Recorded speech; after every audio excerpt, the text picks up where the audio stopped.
focus is always on us as the patient, but Yeah. it's what's equally important on our journey is our support network, our carers. Yeah. So for carers, how can they get support if they're feeling like they're struggling or they're not understanding what's going on? What I always say is you need to look after yourself. I always ask, do you have someone that you're talking to? Because this is really difficult for you, and we need to understand that.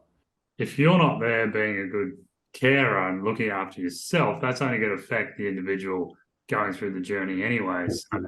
Very much so. Don't take so much on and feel like you can't get help yourself, or if you have some questions you want answers to, you might not want to speak about in front of your partner or the person going through it. You can ask to speak to the team independently, Yes. to get some reassurance and some understanding. And that happens on the ward. People might ask, it's not as if someone's going to say, no, you have to be present in front of the patient to talk. If you've got concerns about you or how you're going to manage this, it's really important that you speak to someone. And that could be one of the clinicians in the team. It can be the social worker who's also in the team. And just speak to them and just say things are getting a bit overwhelming. There's no harm in going off and catching up with friends and going out for a coffee or going for a walk and having an afternoon off or having a day off and coming in, particularly if someone's still in hospital.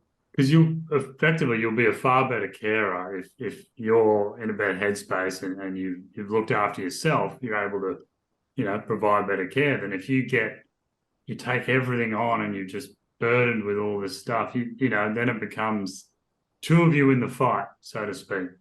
Yes, you need to be able to rely on each other. And there's times that, even though in a relationship, it's great being there through the hard times and the good times, but you still need space to do your own thing. You are an individual. Yeah, and then just keeping those communication lines open, so you're very honest and open with each Open. other. That Very much will so. hold you in good stead long term, rather than you don't want to be struggling and not telling, the person going through the transplant, don't feel they can't come, it's just communication is key for sure. I think you hit the nail on the head, really. And I think people just need to, if you're going to be a carer for someone, you need to be able to feel that you can talk openly and not feel embarrassed or upset that there's some things that you can't do, or it's just how much it's affecting you. And I'm sure that the person who's being cared for also has those same feelings. And as you say, being open and keeping that line of communication open is very important.